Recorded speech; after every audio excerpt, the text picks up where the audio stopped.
अपने बच्चों को न दबा देते हम खुद मर जाते हैं। अगर आप लोग को ये करना है तो मैं ये भी करके दिखाने के लिए तैयार हूँ। तो बेगारत है ये हुकूमत वाले। ये जो बेटा है ना, ये जो खड़ा हुआ है, ये स्कूल गया था, स्कूल से लकड़ियाँ लेकर आया है बैग में। कि घर में खाना बने, घर में खाना बनेगा क्योंकि ये भूखा गया था। पैसे भी खत्म हो गए हमारे पास, अब किससे कहें हम? अल्लाह माफ करे, ऐसे कोनी के मांगने वाले।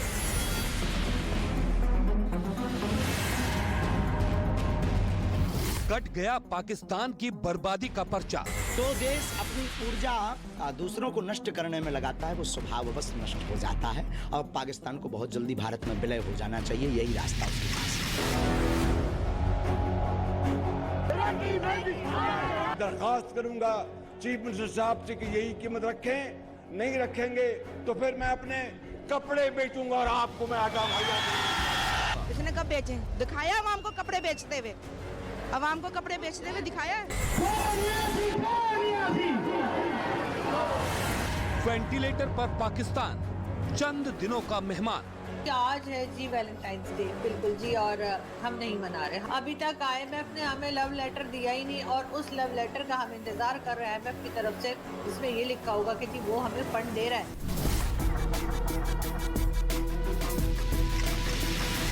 बोरिया बिस्तर लेकर भागे विदेशी एयरलाइंस।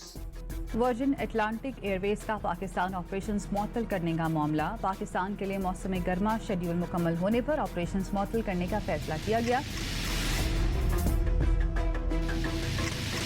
कर्ज के करंट से छटपटा रही आवाम। मरियम के पापा गली गली में शोर है, मरियम के पापा।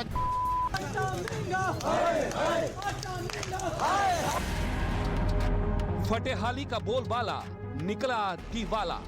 महंगाई रे महंगाई, अवाम की दुहाई, कभी बिजली का झटका लगाते हैं, कभी पेट्रोल की कीमतें बढ़ाते हैं। अवाम पे इन्होंने पहले पेट्रोल बम गिराया, आज इन्होंने 200% गैस के रेट बढ़ा दिए, तो अवाम जो है वो किधर जाएगी? मरने के लिए भी अब 5-7 लाख की जरूरत है, तो फिर बंदा मरेगा।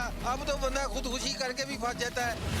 कटोरे में ना भीख ना रोटी, शहबाज की किस्मत खोटी।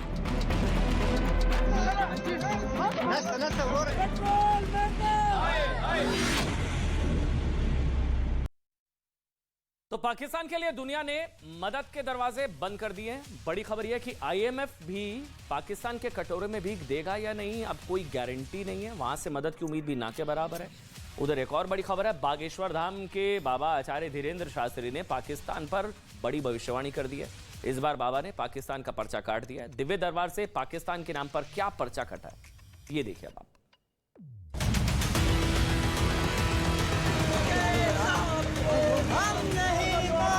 गेट बंद कर, गेट बंद कर, गेट बंद।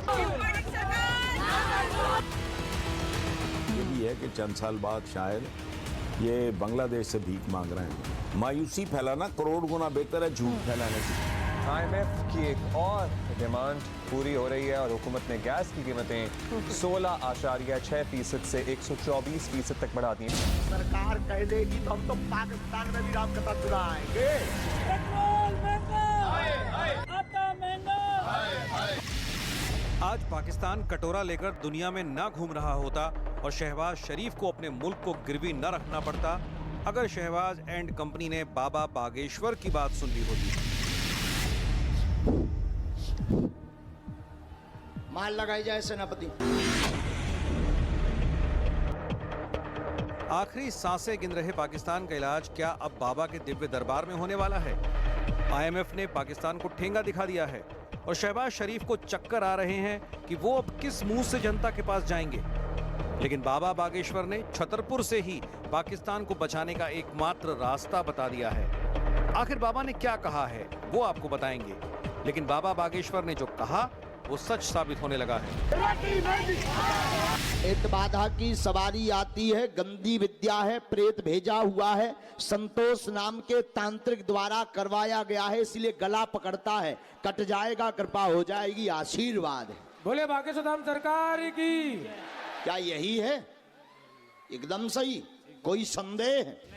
वहां बैठो बहन मुट्ठी बांध। दिव्य दरबार में एक चुटकी में लोगों की परेशानी छूमंतर होने का दावा किया जाता है। लेकिन पड़ोसी देश एक ऐसे प्रेत के जाल में फंस चुका है जहां से निकलने का रास्ता बर्बादी ही है। और बाबा बागेश्वर ने भी पाकिस्तान की हालत को अपने दरबार से ही भांप लिया है, इसलिए उन्होंने पाकिस्तान का भी पर्चा काट दिया है। जो देश अपनी ऊर्जा दूसरों को नष्ट करने में लगाता है वो स्वभाववश नष्ट हो जाता है, और पाकिस्तान को बहुत जल्दी भारत में विलय हो जाना चाहिए, यही रास्ता उसके पास है। तो कहता अल्लाह मैं अपने पास बुलाने हमें नहीं जी रहेगा। इतनी परेशानी हो रही है, अभी महीना हमें काटना मुश्किल हो गया। यकीन करिएगा पैसे भी खत्म हो गए हमारे पास, अब किससे कहें हम? अल्लाह माफ करे, ऐसे कौन के मांगने वाले। मेरे तो भाई 6 महीने से शौहर हैं बेरोजगार। अब मेरे पास इतना बहुत होता है कि मैं अपने छोटा बच्चा है मेरा, वो काम करता है, मैं उसको गुजारा कर रही हूँ। दरखास्त करूंगा चीफ मिनिस्टर साहब से कि यही कीमत रखें, नहीं रखेंगे तो फिर मैं अपने कपड़े बेचूंगा और आपको मैं आटा मुहैया बनेगी और हम खड़े होंगे अपने पांव पे। और जो कहते हैं ना कि बेगर्स कांट बी चूजर्स, अपने गरेबानों में झांकें कि कौमें वही खड़ी होती हैं जो चूजर्स होती हैं। बेकारी को कौन पूछता है? मरियम के पापा गली गली में शोर है, मरियम के पापा। आर्थिक तबाही के दौर से गुजर रहे पाकिस्तान में विमानों और हेलीकॉप्टरों के लिए जेट फ्यूल की भारी कमी हो गई है, जिससे विमानों की उड़ान को रोकना पड़ रहा है। ब्रिटेन की एयरलाइन कंपनी वर्जिन अटलांटिक ने तो पाकिस्तान से अपना बोरिया बिस्तर समेटने का ऐलान कर दिया है। आज पाकिस्तान के बिगड़ते हालात को इन आंकड़ों से समझा जा सकता है। पाकिस्तान में दूध 200 रुपए प्रति लीटर बिक रहा है, चावल की कीमतें 240 रुपए प्रति किलो है, प्याज की कीमत तो 231 रुपए प्रति किलो तक पहुंच चुकी है, सरसों का तेल 540 रुपए प्रति लीटर और चिकन 780 रुपए प्रति किलो पहुंच चुका है। कि उसके लिए तो पहुंच ही उसकी मतलब है ही नहीं। बेचारे लोगों को मैं देखता हूँ, खुद भी खड़ा होकर, मैं खुद भी मुर्गी तकरीबन 5-6 किलो 7 किलो लेता था, तो उस वक्त भी ये था अंदाज़ा कि चले भाई 19-20 महंगाई है तो आदमी अफोर्ड कर लेता है, जैसे तैसे गुजारा करता है। गरीब आदमी दिहाड़ी क्या लगाएगा और वो अपने बच्चों को खिलाएगा क्या? अब वो बेचारा सोच रहा है कि मैं मरूं कैसे और जीऊं कैसे।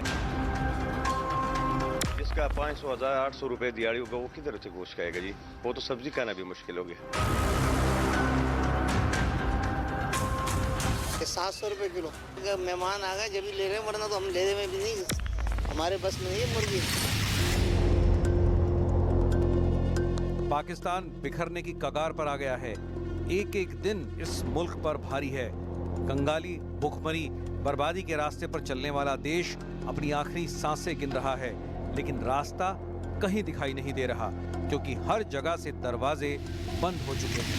अवाम पे इन्होंने पहले पेट्रोल बम गिराया, आज इन्होंने 200% गैस के रेट बढ़ा दिए, तो अवाम जो है वो किधर जाएगी? मरने के लिए भी अब 5-7 लाख की जरूरत है, तो फिर बंदा मरेगा। अब तो बंदा खुदकुशी करके भी फंस जाता है।